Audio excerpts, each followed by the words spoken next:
الحمد لله رب العالمين والعاقبة للمتقين والصلاة والسلام على حبيبه سيد الأنبياء والمرسلين وعلى آله الطيبين وأصحابه الطاهرين وعلى من تبعهم بإحسان إلى يوم الدين. أما بعد فأعوذ بالله من الشيطان الرجيم. بسم الله الرحمن الرحيم. وعباد الرحمن الذين يمشون على الأرض هونا وإذا خاطبهم الجاهلون قالوا سلاما والذين يبيتون لربهم سجدا وقياما. آمنت بالله صدق الله العلي العظيم وصدق رسوله النبي الأمين الكريم ونحن على ذلك لمن الشاهدين والشاكرين والحمد لله رب العالمين. محترم سامعین، آئیے ہم اور آپ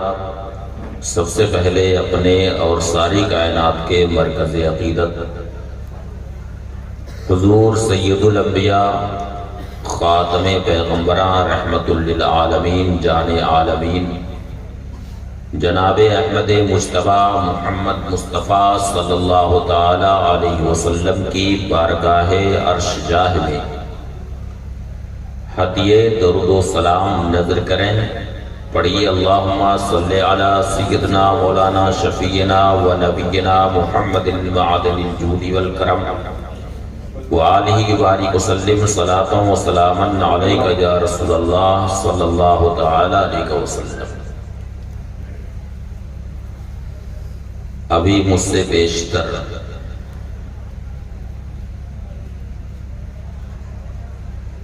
محب گرامی وقار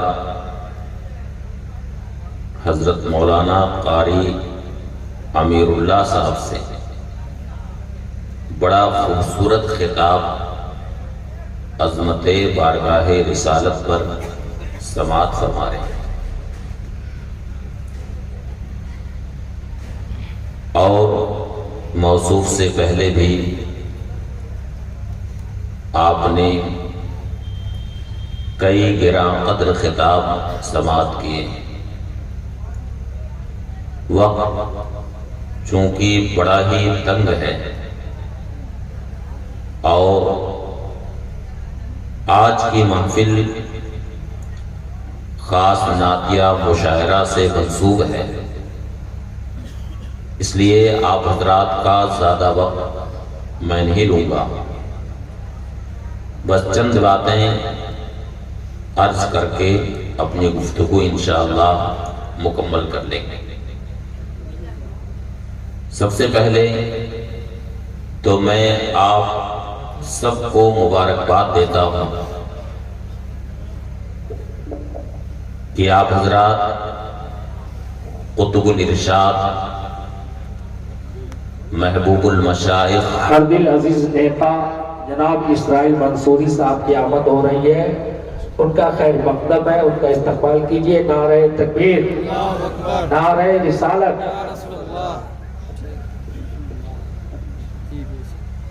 قطب الارشاد محبوب المشائخ حضرت الشاہ اوپر تشریف لایا الحاج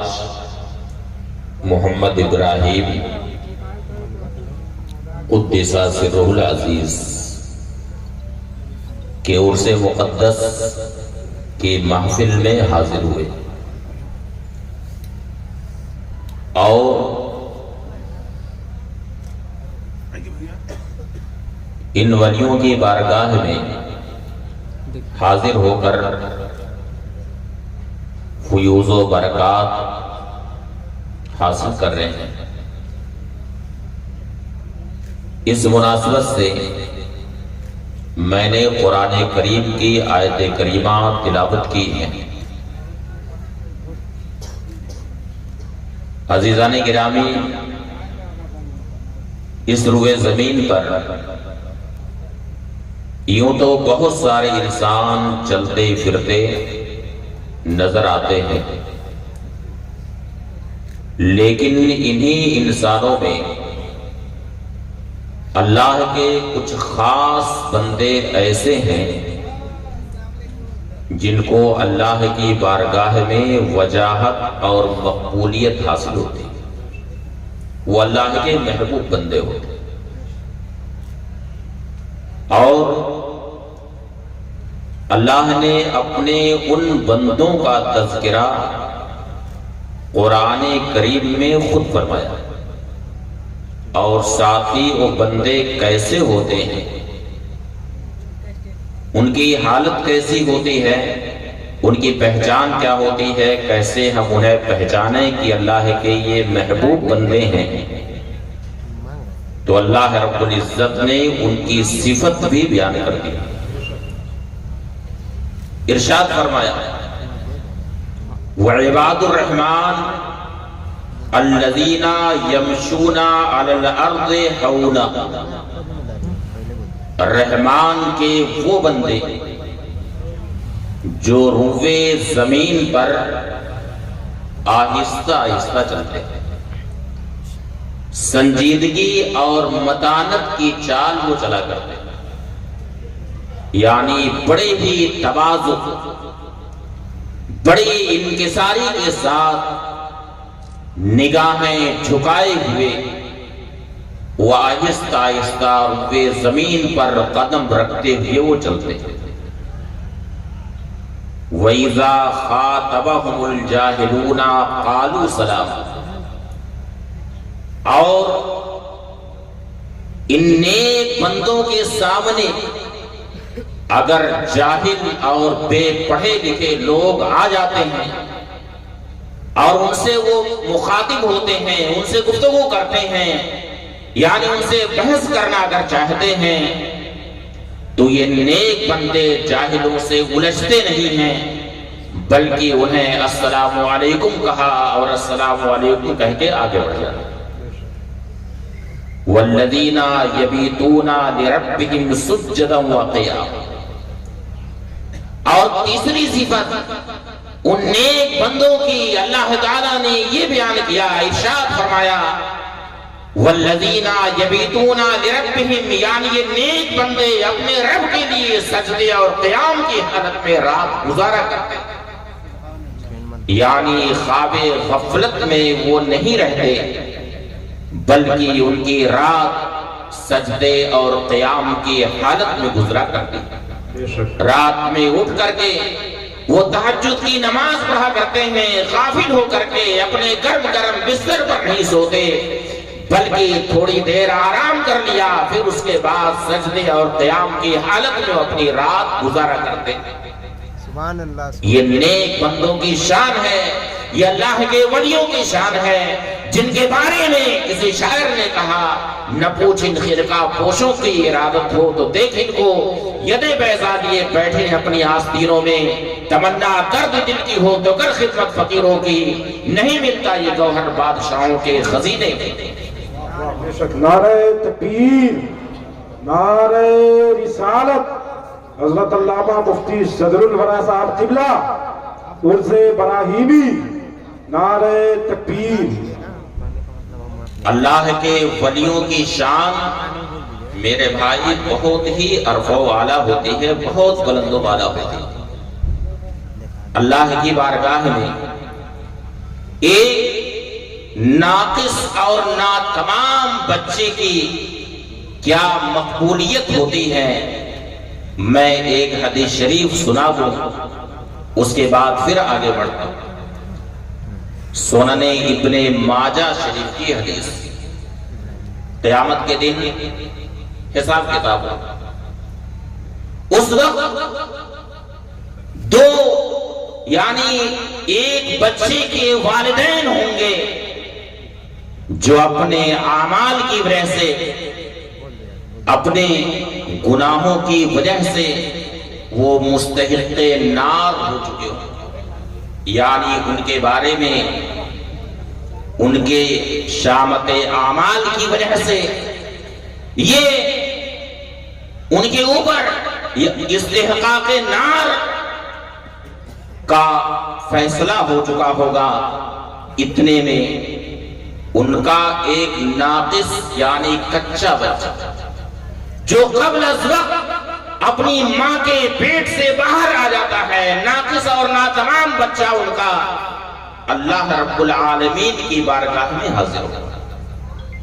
ان کے اعمال وزن کیے جائیں گے، گناہ ان کے زیادہ ہو جائیں گے، جس کی وجہ سے وہ مستحق نار ہو چکے ہوں۔ اس وقت ان کا ایک ناقص اور ناتمام یعنی کچا بچہ جو قبل از وقت ماں کے پیٹ سے باہر نکل جاتا ہے، وہ بچہ رب تعالیٰ کی بارگاہ میں حاضر ہوگا، یعنی وہ بچہ جس نے ابھی صحیح سے انسانی شکل و صورت بھی نہیں اختیار کر سکا تھا، اللہ رب العالمین کی بارگاہ میں وہ حاضر ہوگا۔ حدیث شریف میں ہے کہ اپنے والدین کے لیے رب تعالیٰ کی بارگاہ میں شفاعت کرے گا، بلکہ امام اہل سنت اعلیٰ حضرت نے جو اس کی تعبیر استعمال کی ہے کہ رب تعالیٰ سے وہ اس طرح سے جھگڑا کرے گا جیسے کہ ایک قرض دینے والا شخص اپنا قرض وصول کرنے کے لیے جھگڑا کرتا ہے۔ اللہ اکبر۔ وہ بچہ اپنے ماں باپ کے لیے رب تعالیٰ کی بارگاہ میں شفاعت کرے گا،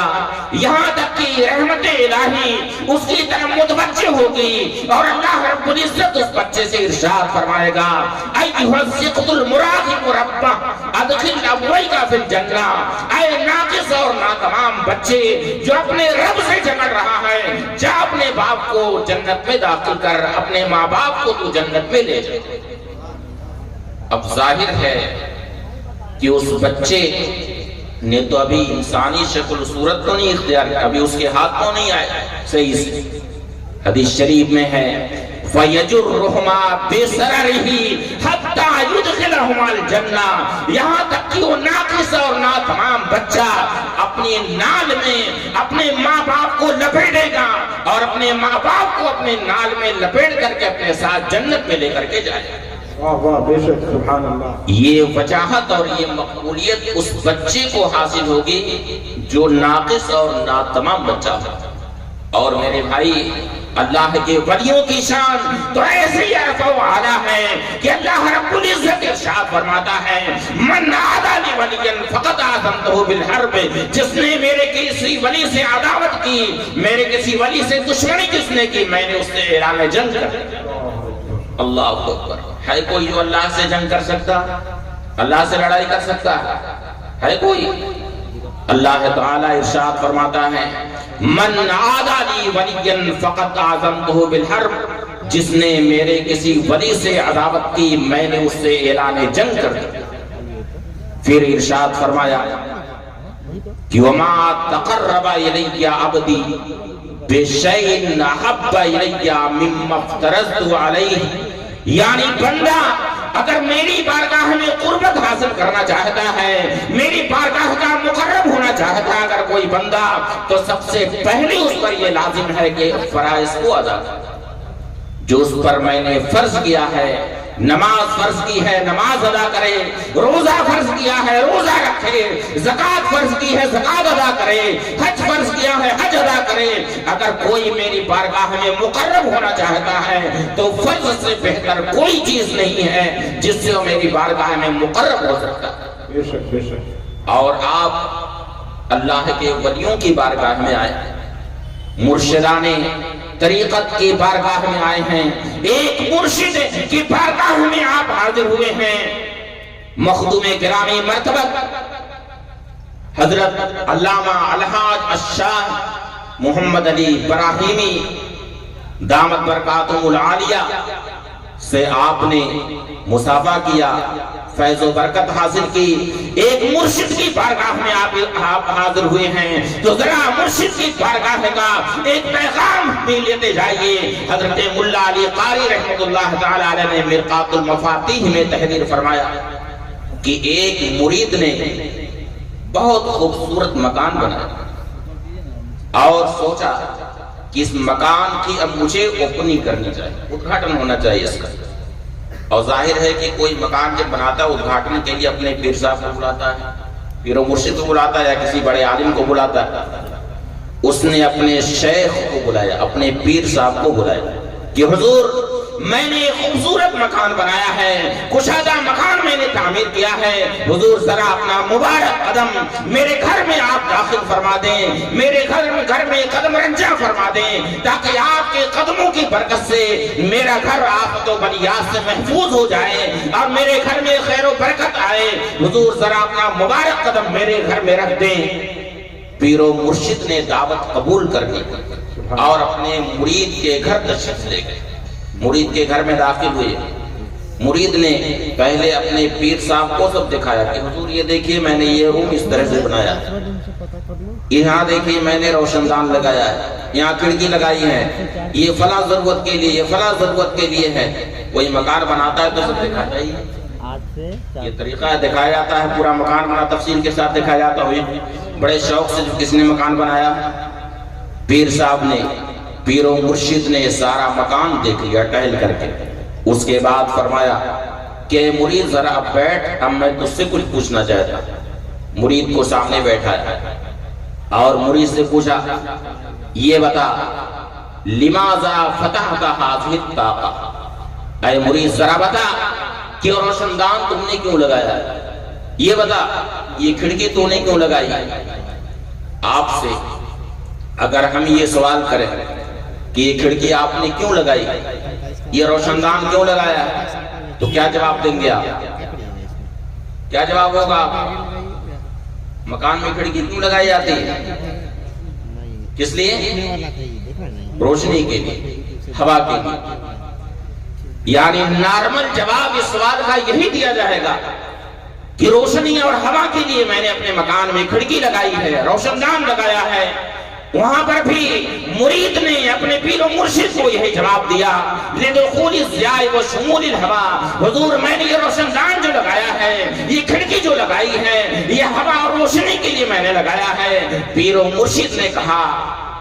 اے مرید، ایک پیر جہاں اپنے مرید کو تعلیم دیتا ہے، وہیں ایک پیر کا کام یہ ہوتا ہے کہ اپنے مرید کی عملی تربیت بھی کرتا ہے، مرید کا تزکیہ بھی کرتا ہے۔ گناہوں کی وجہ سے مرید کے دل پر جو گناہوں کا زنگ لگ جاتا ہے، جو گناہوں کی وجہ سے مرید کا دل سیاہ ہونے لگتا ہے، تو ایک پیر و مرشد کا کام یہ ہے کہ اپنے مرید کی ایسی تربیت کرتا ہے کہ اس کے دل میں جو زنگ لگا رہتا ہے وہ زنگ دور ہو جائے کرتا ہے۔ پیر و مرشد نے اپنے مرید سے کہا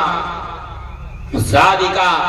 امر ظاہر حاصل لا محالتا کانا ینبغی لکا ان تقصد برسالت سماع الاذان۔ اے مرید، تم نے جو اپنا مقصد بتایا کہ ہوا روشنی کے لیے میں نے اپنے مکان میں کھڑکی لگائی ہے، روشن دان لگایا ہے، یہ تو ظاہر سی بات ہے کہ جب تم نے کھڑکیاں لگا دی، روشن دان لگا دیا، تو تمہارے مکان میں ہوا بھی آئے گی، تمہارے مکان میں روشنی بھی آئے گی۔ اے کاش تم نے کھڑکیاں لگانے کے وقت اپنے دل میں یہ نیت کی ہوتی کہ مسجد سے جب مؤذن اللہ اکبر کی صدا بلند کرے گا تو میرے مکان میں اذان کی آواز بھی سنائی دے گی۔ واہ واہ واہ۔ اور مؤذن جب مسجد سے حی علی الصلاۃ حی علی الفلاح کی صدا پکارے گا تو میرے مکان میں اذان کی آواز بھی آئے گی۔ اے کاش اگر تو نے یہ نیت کی ہوتی تو تیرا یہ کھڑکیاں لگانا اور روشن دان لگانا یہ بھی تیرا ثواب کا کام ہے۔ نعرہ تکبیر، نعرہ رسالت، فیضان سرکار سرکاہی، عرض براہیمی، حضرت علامہ مولانا مفتی صاحب قبلہ، نعرہ تکبیر، نعرہ رسالت۔ تو پیر و مرشد، اس سے آپ نے درس دیا کہ پیر و مرشد اپنی مرید کی جہاں تعلیم انہیں دیتے ہیں، وہیں تعلیم کے ساتھ ساتھ خانقاہ کے اندر مرید کی تربیت بھی ہوا کرتی ہے۔ مرید کی جہاں تعلیم ہوتی ہے وہیں ساتھ ہی ساتھ وہ مرید کی تربیت بھی ہوا کرتی ہے۔ آپ حضرت شیخ المشائخ سیدنا شاہ تیغلی علیہ رحمت و رضوان کے حالات پڑھیے، ان کی سیرت کو آپ دیکھیے، ایک پیر کے نقش قدم پر آپ کو چلنا چاہیے۔ حضرت شاہد غلی علیہ رحمت و رضوان کی سیرت کا آپ مطالعہ کریں تو ان کی سیرت میں آپ کو یہ نظر آئے گا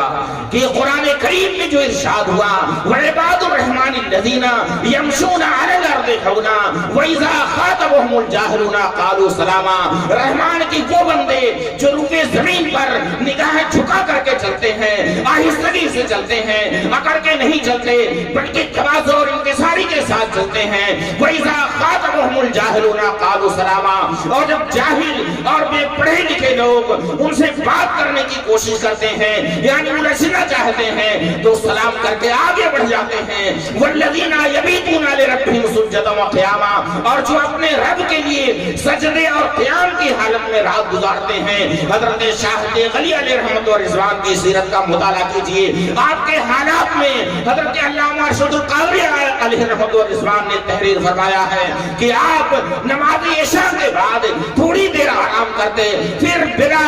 ناغہ آپ پابندی کے ساتھ اٹھ جایا کرتے تھے اور تہجد کی نماز ادا کرتے تھے، یعنی تتجافا جنوبہم عن المضاجع، ان کی خوابگاہوں سے ان کی کروٹیں جدا رہا کرتی تھیں۔ نیک بندوں کی یہ شان ہوا کرتی ہے۔ اب میں ذرا ایک روایت اور سنا کر کے پھر رخصت ہو جاتا ہوں چونکہ مشاعرے کا وقت ہو چکا ہے۔